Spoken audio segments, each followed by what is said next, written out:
ಮೊದಲಿಗೆ ಹೆಡ್ಲೈನ್ಸ್.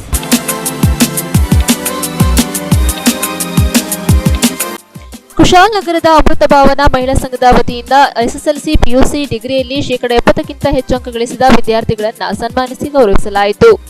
ಕ್ಯಾರ್ಪೇಟೆ ತಾಲೂಕಿನ ಹೊಸಹೊಳಲು ಗ್ರಾಮದ ಆಯುರ್ವೇದ ಆಸ್ಪತ್ರೆಯಲ್ಲಿ ಹಿರಿಯ ನಾಗರಿಕರಿಗೆ ಉಚಿತ ಆರೋಗ್ಯ ತಪಾಸಣಾ ಶಿಬಿರ ಹಮ್ಮಿಕೊಳ್ಳಲಾಗಿತ್ತು. ಕುಶಾಲನಗರ ತಾಲೂಕಿನ ಶಿರಾಂಗಾಲ ಸರ್ಕಾರಿ ಪ್ರೌಢಶಾಲೆಯಲ್ಲಿ 2024-25ನೇ ಸಾಲಿನ ಶಾಲಾ ಸಂಸತ್ ಮಂತ್ರಿಮಂಡಲ ರಚನೆ ನಡೆಯಿತು.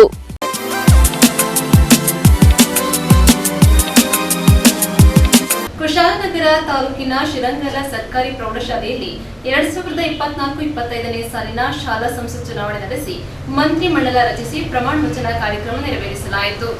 ವಿದ್ಯಾರ್ಥಿಗಳಿಗೆ ನಾಯಕತ್ವ ಗುಣಗಳನ್ನು ಬೆಳೆಸುವ ಹಾಗೂ ಶಾಲೆಯ ಚಟುವಟಿಕೆಗಳಲ್ಲಿ ವಿದ್ಯಾರ್ಥಿಗಳನ್ನು ತೊಡಗಿಸುವ ಉದ್ದೇಶದಿಂದ ಪ್ರಜಾಪ್ರಭುತ್ವ ಮಾದರಿಯಲ್ಲಿಯೇ ಇವಿಎಂ ಹಾಗೂ ವಿವಿಪ್ಯಾಟ್ಗಳನ್ನು ಬಳಸಿ 2024-25ರ ಶಾಲಾ ಸಂಸತ್ ಚುನಾವಣೆಯನ್ನು ನಡೆಸಿ ಶಾಲೆಯ ಮುಖ್ಯಮಂತ್ರಿ, ಉಪಮುಖ್ಯಮಂತ್ರಿ ಹಾಗೂ ವಿವಿಧ ಜವಾಬ್ದಾರಿ ನೀಡಲು ನೂತನ ಮಂತ್ರಿಮಂಡಲವನ್ನು ರಚಿಸಿ ಪ್ರಮಾಣ ವಚನ ಕಾರ್ಯಕ್ರಮವನ್ನು ನೆರವೇರಿಸಲಾಯಿತು. ಶಾಲೆಯ ವಿಜ್ಞಾನ ಸಂಘ, ಸಾಹಿತ್ಯ ಸಂಘ, ಇಕೋ ಕ್ಲಬ್, ಗಣಿತ ಸಂಘ, ರಾಷ್ಟ್ರೀಯ ಸೇವಾ ಯೋಜನಾ, ಗ್ರಾಹಕರ ಸಂಘ, ಮತದಾರರ ಸಾಕ್ಷರತಾ ಸಂಘಗಳನ್ನು ಉದ್ಘಾಟನೆ ಮಾಡಲಾಯಿತು. ಈ ಸಂದರ್ಭದಲ್ಲಿ ಶಿರಂಗಾಲ ಪ್ರೌಢಶಾಲೆಯ ಪೋಷಕ ಶಾಲೆಗಳ ಸುಮಾರು 15 ಶಾಲಾ ಮುಖ್ಯ ಶಿಕ್ಷಕರನ್ನ ಗೌರವಿಸಲಾಯಿತು. ನಮ್ಮ ವ್ಯಾಪ್ತಿ ಶಾಲಾ ಮಕ್ಕಳಿಗೆ 30,000 ರು ಬೆಲೆಗಳ ನೋಟ್ಬುಕ್ಗಳನ್ನು ಶ್ರೀಯುತ ಅಣ್ಣಯ್ಯ ಶೆಟ್ಟರು ಉಪಸ್ಥಿತರಿದ್ದು ಮಕ್ಕಳಿಗೆ ನೋಟ್ಬುಕ್ ವಿತರಿಸಿದರು. ಇದೇ ಗ್ರಾಮದ ಮಹಂತಪ್ಪನವರು 2024-25ನೇ ಸಾಲಿನಲ್ಲಿ ಅತಿ ಹೆಚ್ಚು ಅಂಕ ಪಡೆದ ಶಾಲೆಯ ಚಿರನೂತನ್, ತರುಣ್ ಹಾಗೂ ಸಂದೇಶ್ ರವರಿಗೆ ತಲಾ 1,000 ರುಗಳ ಚೆಕ್ ವಿತರಿಸಿ ವಿದ್ಯಾರ್ಥಿಗಳಿಗೆ ಶಿಕ್ಷಣದ ಮಹತ್ವ ತಿಳಿಸಿಕೊಟ್ಟರು.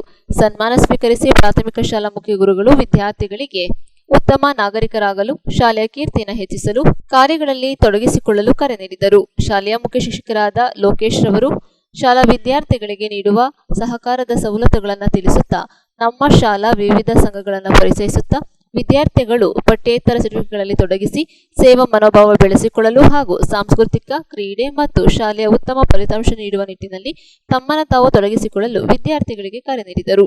ಶಾಲೆಯ ಶಿಕ್ಷಕಿಯರುಗಳಾದ ಶ್ರೀಮತಿ ರೇಖಾ ಬಪ್ಪಲ್, ಶ್ರೀಮತಿ ಶೈಲಜಾ, ಸೌಮ್ಯ, ರಮ್ಯಾ, ಕರುಣಾ, ರಾಧಾಭರಣಿ ಹಾಗೂ ಅತಿಥಿ ಶಿಕ್ಷಕಿಯರಾದ ಶಿಲ್ಪಾ ಉಪಸ್ಥಿತರಿದ್ದು ಗ್ರಾಮದ ಗಣ್ಯರಾದ ಚಂದ್ರಶೇಖರ್ ಹಾಗೂ ಕಾಲೇಜು ಎಸ್ಪಿಸಿ ಅಧ್ಯಕ್ಷರಾದ ರಮೇಶ್ ಅವರು ಉಪಸ್ಥಿತರಿದ್ದು ಶಾಲಾ ಸಭಾಂಗಣ ಬೆಳ್ಳಿ ಭವನಕ್ಕೆ 200 ಪ್ಲಾಸ್ಟಿಕ್ ಚೇರ್ಗಳು ನೀಡುವುದಾಗಿ ತಿಳಿಸಿದರು. ನ್ಯೂಸ್ ಸಂಗಮಕ್ಕಾಗಿ ವಂಶಿಹಾನಿ, ಕುಶಾಲನಗರ.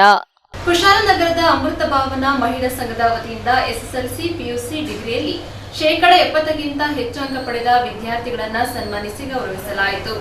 ಅಮೃತ ಭಾವನಾ ಮಹಿಳಾ ಸಂಘ ಕುಶಾಲನಗರದ ವತಿಯಿಂದ ಎಸ್ಎಸ್ಎಲ್ಸಿ, ಪಿಯುಸಿ, ಡಿಗ್ರಿ, ಮಾಸ್ಟರ್ ಡಿಗ್ರಿಯಲ್ಲಿ ಶೇಕಡ 70ಕ್ಕಿಂತ ಹೆಚ್ಚು ಅಂಕ ಪಡೆದ ವಿದ್ಯಾರ್ಥಿಗಳಿಗೆ ಸನ್ಮಾನ ಕಾರ್ಯಕ್ರಮವನ್ನು ಹಮ್ಮಿಕೊಳ್ಳಲಾಗಿತ್ತು.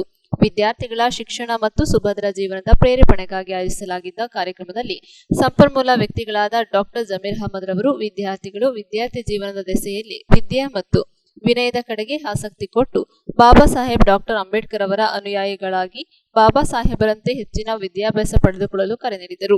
ಪರಿಶಿಷ್ಟ ಜಾತಿ, ಪರಿಶಿಷ್ಟ ಪಂಗಡದ ನಿವೃತ್ತ ನೌಕರರ ಸಂಘದ ಉಪಾಧ್ಯಕ್ಷರಾದ ಬಿಸಿ ರಾಜು ಅವರು, ಮೀನುಗಾರಿಕೆ ಇಲಾಖೆ ನಿರ್ದೇಶಕರಾದ ಕುಮಾರಸ್ವಾಮಿ ಅವರು ಕಾರ್ಯಕ್ರಮದಲ್ಲಿ ಪಾಲ್ಗೊಂಡು ವಿದ್ಯಾರ್ಥಿಗಳಿಗೂ ಪೋಷಕರಿಗೂ ಶುಭ ಹಾರೈಸಿದರು. ಕ್ಷೇತ್ರ ಆರೋಗ್ಯ ಶಿಕ್ಷಣಾಧಿಕಾರಿ ಶ್ರೀಮತಿ ಶಾಂತಿಯವರು ಕಾರ್ಯಕ್ರಮದಲ್ಲಿ ಪಾಲ್ಗೊಂಡು ಡೆಂಗ್ಯೂ ಬಗ್ಗೆ ಅರಿವು ಮೂಡಿಸಿ ವಿದ್ಯಾರ್ಥಿಗಳಿಗೆ ಶುಭ ಕೋರಿದರು. ಶ್ರೀಮತಿ ರೂಪಾ ಶಿಕ್ಷಕಿ ಕಾರ್ಯಕ್ರಮದಲ್ಲಿ ಸ್ವಾಗತಿಸಿ ನಿರೂಪಿಸಿದರು. ಅಮೃತ ಭಾವನಾ ಮಹಿಳಾ ಸಂಘದ ಸರ್ವ ಸದಸ್ಯರು, ಪೋಷಕರು ಹಾಗೂ ವಿದ್ಯಾರ್ಥಿಗಳು ಪಾಲ್ಗೊಂಡಿದ್ದರು. ನ್ಯೂಸ್ ಸಂಗಮಕ್ಕಾಗಿ ಧನ್ಯ, ಕುಶಾಲನಗರ. ಕ್ಯಾರ್ಪೇಟೆ ತಾಲೂಕಿನ ಹೊಸಹೊಳಲು ಗ್ರಾಮದ ಆಯುರ್ವೇದ ಆಸ್ಪತ್ರೆಯಲ್ಲಿ ಹಿರಿಯ ನಾಗರಿಕರಿಗೆ ಉಚಿತ ಆರೋಗ್ಯ ತಪಾಸಣಾ ಶಿಬಿರ ಹಮ್ಮಿಕೊಳ್ಳಲಾಗಿತ್ತು.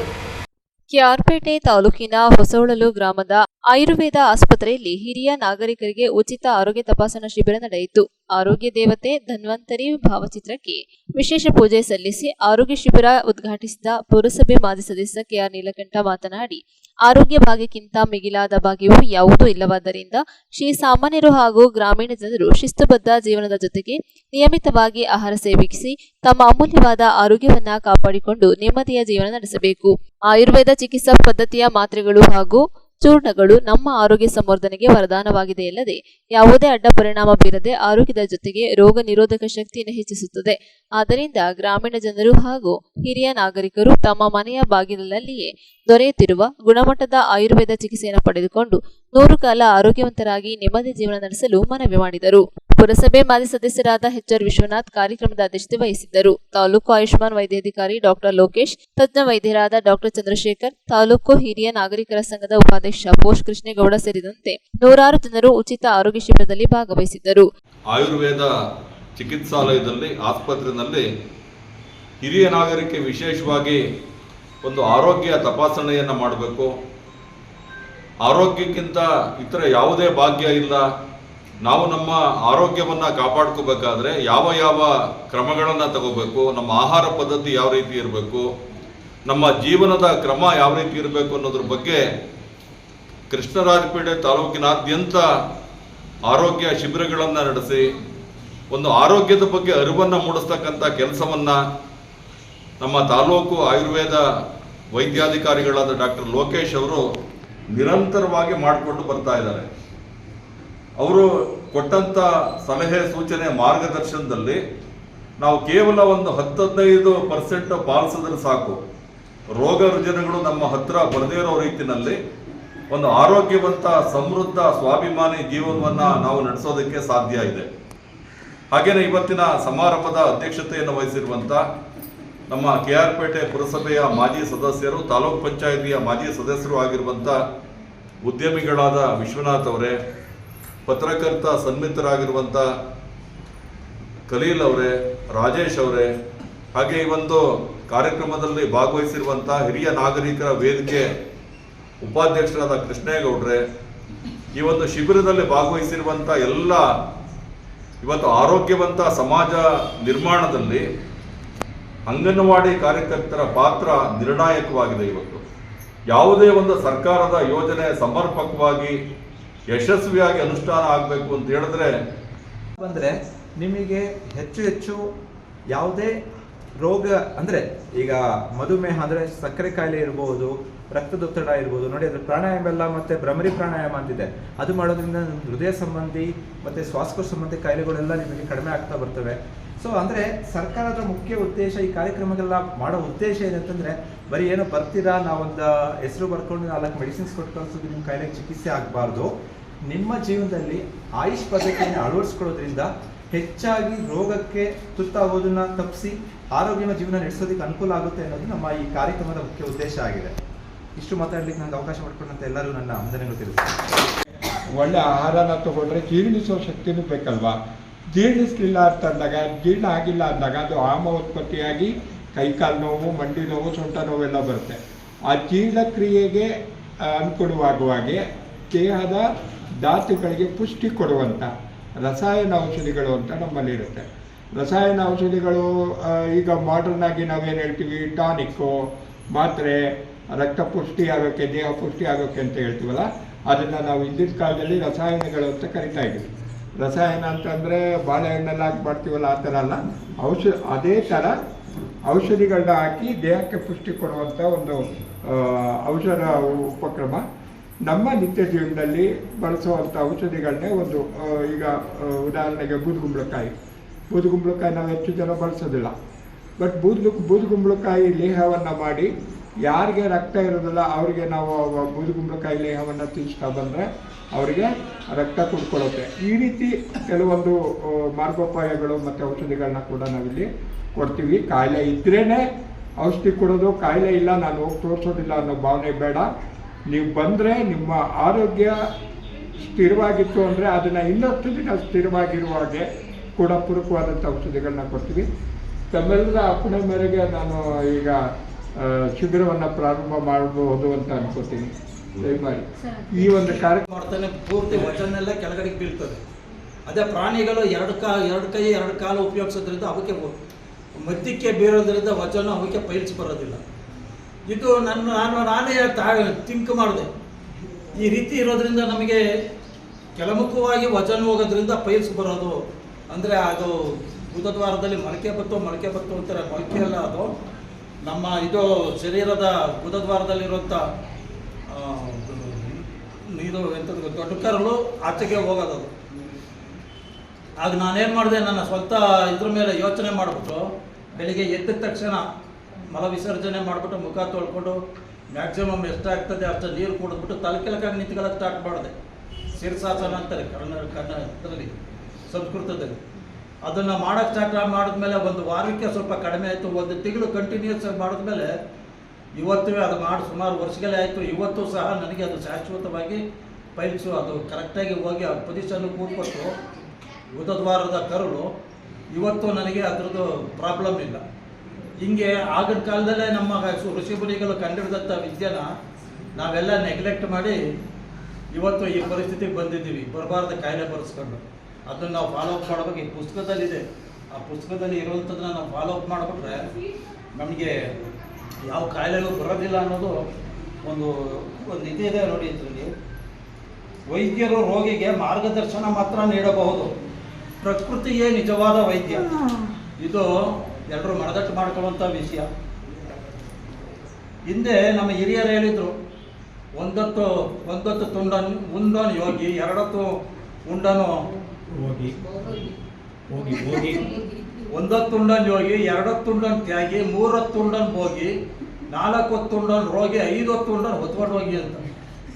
ಅಂದರೆ ಒಂದೊತ್ತುಂಡನು ಯೋಗಿ, ಅವನು ಕೇವಲ ಒಂದು ಟೈಮ್ ಊಟ ಮಾಡಿ ದಿನಕ್ಕೆ ಒಂದು ರೀತಿ ಧ್ಯಾನ ಇದರಲ್ಲಿ ಇರ್ತಾನೋ. ಎರಡೊತ್ತು ಉಂಡನು ತ್ಯಾಗಿ, ಅವನು 2 ಟೈಮ್ ಊಟ ಮಾಡಿಬಿಟ್ಟು ಇನ್ನೊಂದು ಟೈಮ್ ಬಡವರಿಗೆ ಸಿಕ್ಲಿ ಅನ್ನೋ ಉದ್ದೇಶಕ್ಕೆ ತ್ಯಾಗ ಮಾಡ್ತಾನೆ. ಇನ್ನು 3 ಟೈಮ್ ಊಟ ಮಾಡೋನು ಹೋಗಿ ಶ್ರೀಮಂತ. ಅವನು 4 ಟೈಮ್ ಉಣ್ಣೋನ್ಗೆ ಬರ್ತದೆ ಬರಬಾರ್ದ ಕಾಯಿಲೆ, 5 ಹೊತ್ತು ಉಂಡನು ಹೊತ್ಕೊಂಡು ಹೋಗೋದು. ಸರ್ವಜ್ಞ ಮೂರ್ತಿಗಳ ಒಂದು ಕತೆ, ಒಂದು ಇದು. ನ್ಯೂಸ್ ಸಂಗಮಕ್ಕಾಗಿ ಕೆಎನ್ ಸಾಗರ್, ಕೆಆರ್ಪೇಟೆ. ಮಡಿಕೇರಿ ಕ್ಷೇತ್ರದ ಶಾಸಕರಾದ ಡಾಕ್ಟರ್ ಮಂತರ್ಗೌಡರವರನ್ನ ಕರ್ನಾಟಕ ರಕ್ಷಣಾ ವೇದಿಕೆಯ ಪದಾಧಿಕಾರಿಗಳು ಭೇಟಿ ಮಾಡಿ ಅಭಿನಂದನೆ ಸಲ್ಲಿಸಿದರು.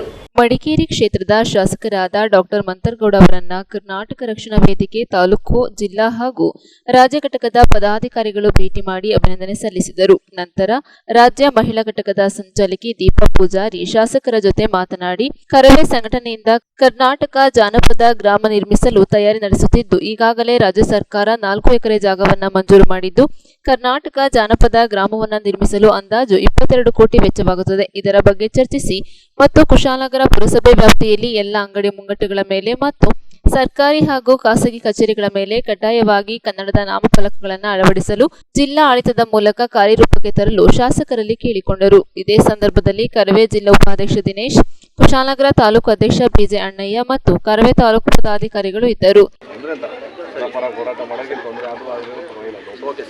ಈ ವಿಚಾರದಲ್ಲಿ ಬೋರ್ಡ್ ವಿಚಾರ 100%. ಬೇರೆ ಏನಾದ್ರು ಬಂದಂತ ನಿಮ್ಗೆ ಏನಾದ್ರು ಕಂಡು ಬಂದ್ರೆ ನೇರವಾಗಿ ನಮ್ಮ ಹತ್ರ ಕಾಂಟ್ಯಾಕ್ಟ್ ಮಾಡಿ ನಾವು ನ್ಯೂಸ್ ಸಂಗಮಕ್ಕಾಗಿ doctor H M Raghukoti, Kushalanagar. KR Pete ತಾಲೂಕಿನ ನವಿಲುಮಾರನಹಳ್ಳಿ ಗ್ರಾಮದಲ್ಲಿ ಕುಡಿಯುವ ನೀರು ಸರಬರಾಜು ಮಾಡುವ ಪಂಪ್ ಹೌಸ್ ನಿರ್ಮಾಣ ಕಾಮಗಾರಿಗೆ ಶಾಸಕರು ಭೂಮಿ ಪೂಜೆ ನೆರವೇರಿಸಿದರು. ಕೆಆರ್ಪೇಟೆ ತಾಲೂಕಿನ ಶೀಲನೆರೆ ಹೋಬಳಿಯ ನವಿಲುಮಾರನಹಳ್ಳಿ ಗ್ರಾಮದಲ್ಲಿ ಕೇಂದ್ರ ಸರ್ಕಾರದ ಜಲಧಾರೆ ಯೋಜನೆಯ 210 ಕೋಟಿ ರು ವೆಚ್ಚದ 310 ಗ್ರಾಮಗಳಿಗೆ ಕುಡಿಯುವ ನೀರು ಸರಬರಾಜು ಮಾಡುವ ನೀರು ಸಂಗ್ರಹಗಾರ ಮತ್ತು ಪಂಪ್ ಹೌಸ್ ನಿರ್ಮಾಣ ಕಾಮಗಾರಿಗೆ ಶಾಸಕರಾದ ಎಚ್.ಟಿ. ಮಂಜು ಭೂಮಿ ಪೂಜೆ ನೆರವೇರಿಸಿದರು. 210 ಕೋಟಿ ರು ವೆಚ್ಚದ ಜಲಧಾರೆ ಕಾಮಗಾರಿಗೆ ಭೂಮಿ ಪೂಜೆ ನೆರವೇರಿಸಿ ಮಾತನಾಡಿ, ಶಾಸಕ ಮಂಜು ಮಹಾತ್ಮ ಗಾಂಧೀಜಿಯವರ ಕನಸಿನ ಗ್ರಾಮಗಳ ಅಭಿವೃದ್ಧಿಗೆ ಪೂರಕವಾಗಿ ಮಹತ್ವಾಕಾಂಕ್ಷಿ ಯೋಜನೆಗಳಲ್ಲಿ ಜಲಜೀವನ್ ಮಿಷನ್ ಯೋಜನೆಯೂ ಕೂಡ ಒಂದಾಗಿದೆ. ಗ್ರಾಮೀಣ ಭಾಗದಲ್ಲಿ ಶುದ್ಧ ಕುಡಿಯುವ ನೀರಿನ ಸಮಸ್ಯೆಯಿಂದ ಹಲವು ಕಾಯಿಲೆಗಳಿಗೆ, ದೈಹಿಕ ಸಮಸ್ಯೆಗಳಿಗೆ ತುತ್ತಾಗುತ್ತಿದ್ದರು. ಸರ್ಕಾರವು ಸಾಕಷ್ಟು ಶುದ್ಧ ಕುಡಿಯುವ ನೀರಿನ ಘಟಕಗಳನ್ನು ಮಾಡಿದರೂ ಸಹ ಗ್ರಾಮೀಣ ಜನರು ಅನಾರೋಗ್ಯಕ್ಕೆ ತುತ್ತಾಗುತ್ತಿದ್ದನ್ನು ಪರಿಗಣಿಸಿ ಕೇಂದ್ರ ಸರ್ಕಾರವು ತಜ್ಞರ ಸಲಹೆ ಮೇರೆಗೆ ಗ್ರಾಮೀಣ ಭಾಗದ ಪ್ರತಿ ಮನೆಗೆ ನಲ್ಲಿಯ ಮೂಲಕ ಶುದ್ಧ ನೀರು ಸರಬರಾಜು ಮಾಡಿಸಿ ಪ್ರತಿಯೊಬ್ಬರ ಆರೋಗ್ಯ ಕಾಪಾಡುವ ದೃಷ್ಟಿಯಿಂದ ಕೆಲಸ ಮಾಡುವುದು ನಮ್ಮ ಮೊದಲ ಆದ್ಯತೆಯಾಗಿದೆ ಎಂದರು.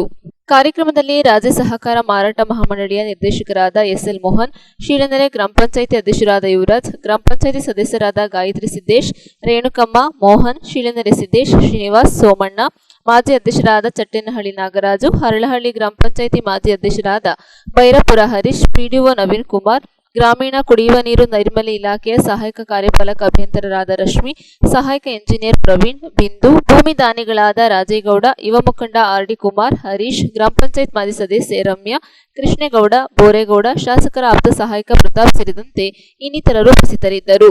ಇದು ಕಾರ್ಯಕ್ರಮ ಕಳೆದ ಹಿಂದೆ ಇದ್ದಂತ ಕೇಂದ್ರ ಸರ್ಕಾರ ಮಾಡಿರುವಂತಹ ಕಾರ್ಯಕ್ರಮ, ಅದಕ್ಕೆ ಸ್ವಲ್ಪ ರಾಜ್ಯ ಸರ್ಕಾರಕ್ಕೂ ಸಹ ಸಣ್ಣ ಪುಟ್ಟ ಸಹಕಾರ ಕೊಟ್ಟಿದೆ. ಅವ್ರ ಕಾರ್ಯಕ್ರಮ ಇದು. ಆದ್ರೆ ಈ ಕಾರ್ಯಕ್ರಮ ನಾನು ಬಂದಾದ್ಮೇಲೆ ಟೆಂಡರ್ ಆಯ್ತು. ಅವರು ಇದ್ದೇನೆ DPIGP ಎಲ್ಲ ಆಗಿತ್ತು. ಬಂದಾದ್ಮೇಲೆ ನಾವು ಬಂದ ಸಂದರ್ಭದಲ್ಲಿ ಟೆಂಡರ್ ಆಯ್ತು ಅಂತ ಅನ್ಸುತ್ತೆ. ಅದಾದ್ಮೇಲೆ 7 ತಾಲೂಕಲ್ಲಿ ಅತ್ಯಂತ ಚುರುಕಾಗಿ ಬೇಗ ನಡೀತಾ ಇರೋದು ನಮ್ಮ ತಾಲೂಕಿನಲ್ಲಿ. ಏನ್ರಿ? ನಮ್ಮ ತಾಲೂಕಲ್ಲಿ. ಹಂಗಾಗಿ ಅದಕ್ಕೆ ಸಹಕಾರ ಕೊಟ್ಟಂತ ಇಲಾಖೆಯ ನಮ್ಮ AW ಅವರು, ನಮ್ಮ ಪ್ರವೀಣು, ಬಿಂದು ಮೇಡಮ್ ಅವರು, ಜೊತೆಗೆ ಇಲಾಖೆಯವರು, ನಮ್ಮ ಏಜೆನ್ಸಿಯವರು ಸಹ ಆಕ್ಟಿವ್ ಆಗಿ ಕೆಲಸ ಮಾಡ್ತಾ ಇದ್ದಾರೆ. ಕೆಲಸ ಮಾಡಲಿ. ನಮ್ಮ ಯಾಕೆಂದ್ರೆ ಇದು ತಾಂತ್ರಿಕವಾಗಿ ನಮ್ಮ ರಾಜೇಗೌಡರನ್ನು ತಾಂತ್ರಿಕವಾಗಿ ಎಲ್ಲ ಡಾಕ್ಯುಮೆಂಟ್ಸ್ ರೆಡಿ ಮಾಡಿಸಿ ಅವ್ರಿಗೆ ಹ್ಯಾಂಡ್ ಓವರ್ ಮಾಡಿದ್ರೆ ಲೇಟ್ ಆಯ್ತಿತ್ತು. ಬಿಫೋರ್ ಹ್ಯಾಂಡ್ ಓವರ್ ನನ್ನ ಮೇಲೆ ನಂಬಿಕೆ ಇಡಿ, ನೀವು ಶುರು ಮಾಡಿ ನೀವು ಕೆಲಸನ ಅಂತ ಹೇಳಿದರೆ ಹಂಗಾಗಿ ಒಂದು 20% ಕೆಲಸ ಆಲ್ರೆಡಿ ಶುರು ಮಾಡಿದ್ದಾರೆ. ಎಸ್ಕವೇಷನ್ ಮಾಡಿಕೊಂಡು ಬೆಡ್ ಗಿಡ್ ಎಲ್ಲ ಹಾಕೊಂಡು ಶುರು ಮಾಡಿದ್ದಾರೆ. ಈ ಕಾರ್ಯಕ್ರಮದ ತನಗೆಲ್ಲ ಗೊತ್ತಿರೋ ಹಾಗೆ ನೀರು ಸಂಗ್ರಹ ಸಾಮರ್ಥ್ಯ ಇರುವಂತೂ 11 ಲಕ್ಷ ಲೀಟರ್ನ ಇಲ್ಲಿ ಸಂಗ್ರಹ ಮಾಡ್ತಾರೆ. ಇದು ಪಂಪ್ ಹೌಸ್ ಇಲ್ಲೇ ಮಾಡ್ತಾರೆ. 2 ಪಂಪ್ ಹೌಸ್ ಅಲ್ಲ Praveena? 1+1 2 pump house 21 HP power ಬೇಕಾಗುತ್ತೆ. 300 HP 2 ಪಂಪ್ ಬರುತ್ತೆ.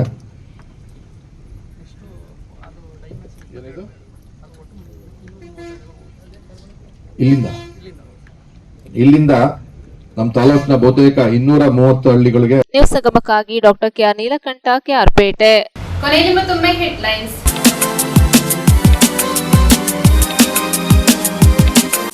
ಕುಶಾಲನಗರದ ಅಮೃತ ಭಾವನಾ ಮಹಿಳಾ ಸಂಘದ ವತಿಯಿಂದ SSLC PUC ಡಿಗ್ರಿಯಲ್ಲಿ 70%ಕ್ಕಿಂತ ಹೆಚ್ಚು ಅಂಕ ಗಳಿಸಿದ ವಿದ್ಯಾರ್ಥಿಗಳನ್ನು ಸನ್ಮಾನಿಸಿ ಗೌರವಿಸಲಾಯಿತು.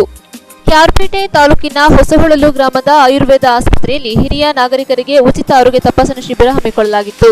ಕುಶಾಲನಗರ ತಾಲೂಕಿನ ಶಿರಾಂಗಾಲ ಸರ್ಕಾರಿ ಪ್ರೌಢಶಾಲೆಯಲ್ಲಿ 2024-25ನೇ ಸಾಲಿನ ಶಾಲಾ ಸಂಸತ್ ಮಂತ್ರಿಮಂಡಲ ರಚನೆ ನಡೆಯಿತು.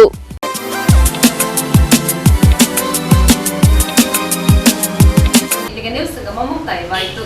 ಸುದ್ದಿ, ಮಾಹಿತಿ, ಮನೋರಂಜನೆಗಾಗಿ ನೋಡ್ತಾ ಇರಿ ಸಂಗಮ ಟಿವಿ. ವಂದನೆಗಳೊಂದಿಗೆ ಸುಪ್ರೀತಾ ಎಲ್ಲೆನ್.